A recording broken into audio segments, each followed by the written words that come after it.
അത്തരങ്ങൾ തുടർന്ന് പ്രാർത്ഥിച്ചാൽ ദൈവത്തിന്റെ കരത്തിന് വേണ്ടി ഒന്ന് ഏൽപ്പിച്ചു കൊടുത്തുകൊണ്ട് കർത്താവ് ഇന്ന് രാത്രി അസാധാരണമായ ദൈവശക്തി ഒന്ന് പകരണമേ എന്ന് പ്രാർത്ഥിച്ചു.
ഇന്ന് രാത്രിയിൽ യേശുവിന്റെ നാമം ചൊല്ലി ഞങ്ങൾ അനുഗ്രഹിച്ചു പ്രാർത്ഥിക്കും.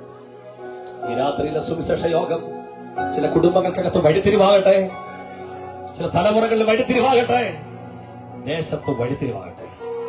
യേശുവിന്റെ നാമം ചൊല്ലി ബ്ലസ് ചെയ്യുന്നു. യേശുക്രിസ്തുവിന്റെ നാമത്തിൽ തന്നെ എല്ലാവർക്കും അവസരങ്ങളിലേക്ക് മടങ്ങിപ്പോകാം. വളരെ ശാന്തമായിട്ട്, വളരെ പ്രാർത്ഥനയോടെ ഈ രാത്രിയിൽ ഈ ശുശ്രൂഷയ്ക്ക് അവസാനം വരെയും നിങ്ങൾ ഇവിടെ ഇരുന്ന് ക്ഷമ കാണിച്ചതിൽ ദയവായിട്ട് ഹൃദയംഗമായിട്ട് നിങ്ങൾക്ക് എല്ലാവർക്കും നന്ദി അറിയിക്കുകയാണ്. നല്ലൊരു ദേശം, നല്ലൊരു ഗ്രാമാന്തരീക്ഷം, സുവിശേഷത്തെ സ്നേഹിക്കുന്ന ജാതി മത വ്യത്യാസമില്ലാത്ത നല്ലൊരു ജനത നിങ്ങളുടെ അകത്ത് യേശു വരട്ടെ. നിങ്ങൾ ഹൃദയത്തിനകത്ത് ക്രിസ്തു വന്ന് ദൈവിക പ്രകാശമുള്ളവരായിട്ട് മാറട്ടെ.